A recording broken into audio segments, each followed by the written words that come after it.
In its session today, senators voted along party lines to fire Wisconsin's elections chief, Megan Wolf. Republicans have wanted to oust the Wisconsin Election Commission's bipartisan administrator since the 2020 election. Conspiracy theorists falsely claim that Wolf was part of an effort to rig the election.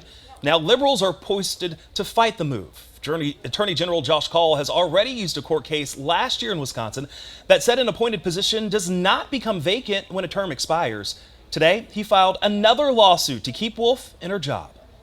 What the Senate is doing, though, is trying to create exactly the same kind of confusion that these questions are getting at.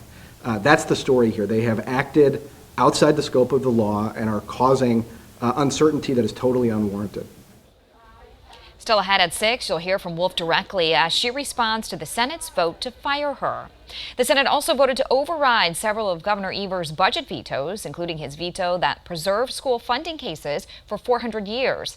In response, the governor said, quote, "This is BS. Doing what's best for our kids will always be what's best for our state. To think that Republicans want to take over $300 per student every year for the foreseeable future away from kids, classrooms, and schools, with the work we have to do to keep class sizes small, improve outcomes in reading and literacy, and educate our future workforce.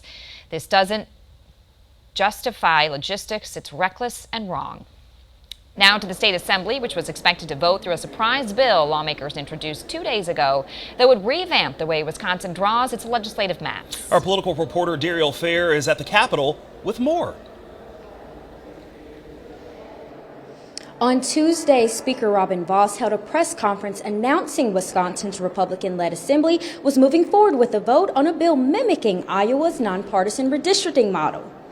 The announcement came sometime after Wisconsin Republicans floated threats to impeach Justice Janet Protasiewicz if she chose not to recuse herself from a lawsuit challenging Wisconsin's electoral maps, claiming Protasiewicz had a vested interest in the case after calling the maps rigged.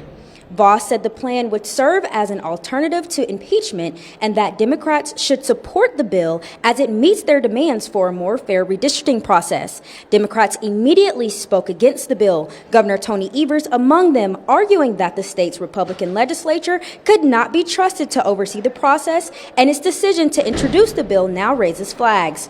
The bill lacks a provision of the Iowa model that would allow the Supreme Court to draw the maps if the legislature can agree. That move is motivated by the court's now liberal majority. I spoke with Republican Representative Todd Novak about that decision.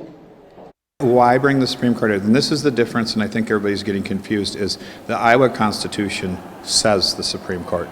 Our Constitution says the legislature, does not involve the Supreme Court.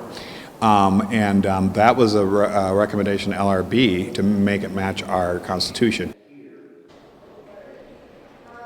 The Assembly has yet to take a vote on the redistricting bill, taking a recess before they return back to session. Tonight at 6, I have you covered on the results of that vote and next steps.